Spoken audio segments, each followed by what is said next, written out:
کہانی یہ شادی نہیں ہو سکتی۔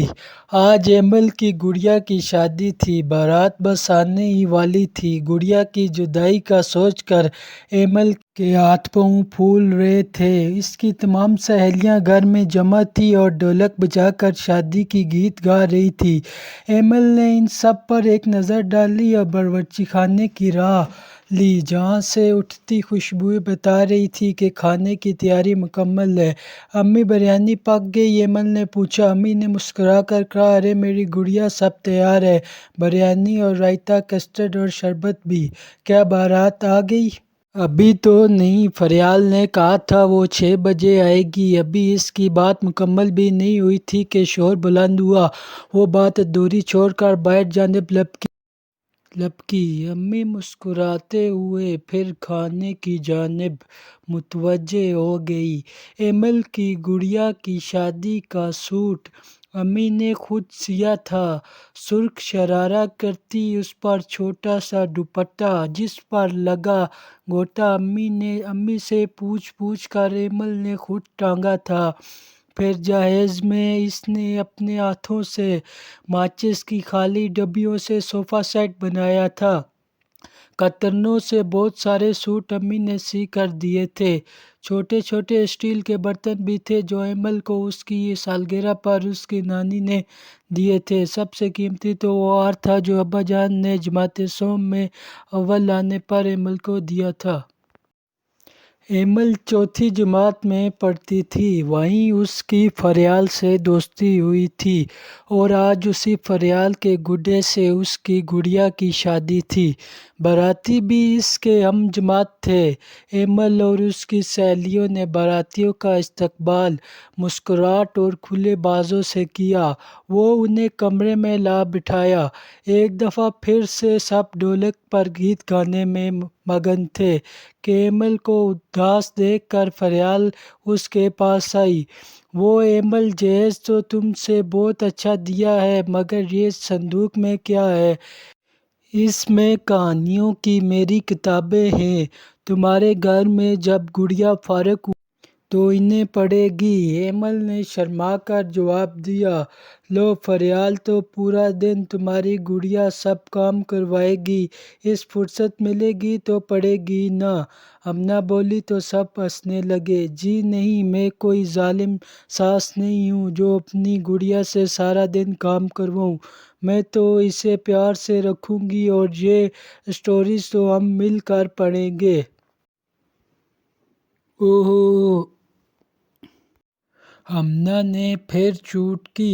اس سے پہلے کہ فریال کچھ اور جواب دیتی، التمش بھائی نکاح پڑھانے آئے تو وہ نکاح پڑھانے تھے، مگر اس سے پہلے اپنے دوستوں کو ہی پٹی پڑھانا نہیں بھولے تھے کہ جیسے ہی وہ نکاح شروع کریں اور سب کی توجہ ان کی طرف ہو تو وہ میز پر رکھے چھواروں کا تھال غائب کر دیں۔ آخر ایمل نے پورے ایک پاؤ چھوارے ابا جان سے منگوائے تھے اور اپنے چھوٹے بھائی کو ایک بھی نہیں دیا تھا۔ سزا تو ملنی تھی۔ ساری لڑکیاں خاموش ہو کر بیٹھ گئیں۔ التمش بھائی نے ٹوپی سر پر اچھی طرح جمائی اور ابھی صرف بسم اللہ ہی پڑھی تھی کہ ایک آواز گونجی، ٹھہرو، یہ شادی نہیں ہو سکتی۔ سب نے دروازے کی طرف دیکھا جہاں رانی غصے میں بھری کھڑی تھی۔ کیوں؟ فریال نے پوچھا۔ کیونکہ پہلے تم نے میری گڑیا کا رشتہ مانگا تھا اور جب میں نے ساری تیاری کر لی تو تم ایمل کے ہاں بارات لے آئے۔ میں ایسا ہرگز نہیں ہونے دوں گی۔ میرا گڈا ہے، میری مرضی میں کس سے بھی شادی کروں۔ ویسے بھی تمہاری گڑیا میٹرک فیل ہے اور میرا گڈا ایم اے پاس۔ فریال نے تنگ آ کر اپنی معلومات کا رغب جھاڑا۔ اس ایم اے پاس گڈے کی تو ایسی کی تیسی ٹافیاں تم نے مجھ سے کھائی، روز اسکول میں میرے ساتھ کھاتی پیتی رہی، اور شادی ایمل کی گڑیا سے، ایسا ہرگز نہیں چلے گا۔ رانی نے آگے بڑھ کر فریال کے بال پکڑ لیے۔ فریال نے لات چلائی۔ فریال کی سہیلیاں اسے چھڑانے آگے بڑھیں تو رانی کی سہیلیوں نے انہیں پکڑ لیا۔ خوب دھکا مشتی ہوئی۔ کسی کے بال نوچے جا رہے تھے تو کسی کی ٹانگ مروڑی جا رہی تھی، کوئی زمین پر پڑی گرا رہی تھی تو کوئی مکے برسا رہی تھی۔ یہ دھما چوکڑی سن کر امی اندر آئی تو ہکا بکا رہ گئی۔ ایمل اور اس کی سہیلیاں ایک طرف کھڑی تھر تھر کانپ رہی تھیں۔ رانی اور فریال ابھی تک گتھم گتھا تھے۔ امی کی آواز بھی دونوں کو ہوش میں نہ لا سکی تو انہوں نے آگے بڑھ کر دونوں کو چھڑایا۔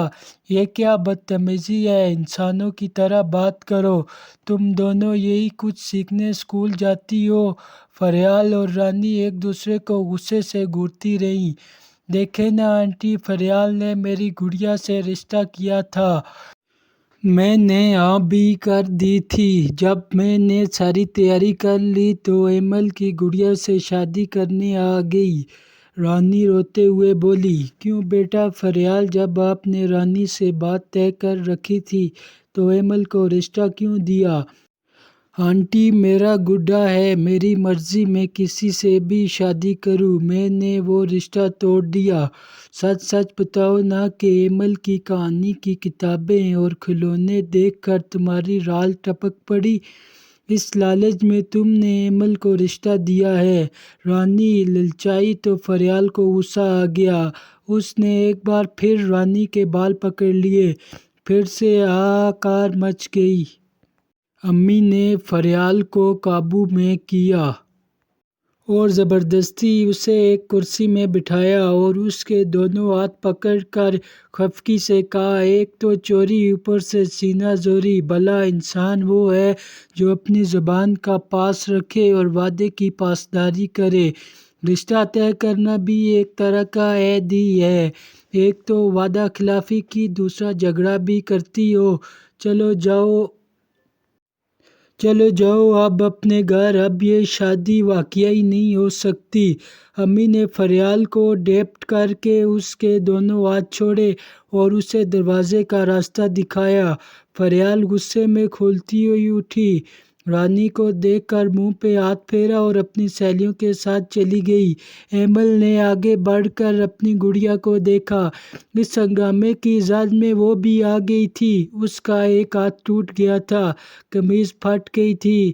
اس کی یہ حالت دیکھ کر ایمل کی آنکھوں میں آنسو آ گئے تو امی نے پیار سے ایمل کو گال ٹھپکا۔ اچھا ہوا جو شادی سے پہلے ہی فریال کی اصلیت پتہ چل گئی۔ لالچی اور موقع پرست لوگوں سے دور کی دعا سلام اچھی، ایسے لوگ کبھی کسی کے دوست نہیں ہوتے۔ غم نہ کرو، تمہارا اور رانی کی گڑیا کا بہت اچھا رشتہ آ جائے گا۔ اللہ پر بھروسہ رکھو، ان دونوں گڑیوں کی اکٹھی بارات آئے گی اور ہم سب مل کر ان کا استقبال کریں گے۔ کیوں رانی؟ امی نے رانی کا ہاتھ پیار سے دبایا جو ابھی تک رو رہی تھی۔ چلو اب ساری بچیاں ہاتھ منہ دھو لیں، میں کھانا لگاتی ہوں۔ لیکن بھئی آئندہ رشتہ کرو تو خوب دیکھ بھال کے کرنا، کیونکہ آج امی کا بہت خرچہ ہو گیا ہے۔ التمش بھائی جو اس سارے ہنگامے سے فائدہ اٹھا کر چھواروں سمیت غائب ہو گئے تھے، پھر سے آن موجود ہوئے۔ ان کی بات سن کر روتی ہوئی ایمل اور رانی کھکلا کر ہنس پڑی۔ انہیں ہنستا دیکھ کر التمش بھائی کو یقین ہو گیا کہ اگلی دفعہ کے چھوارے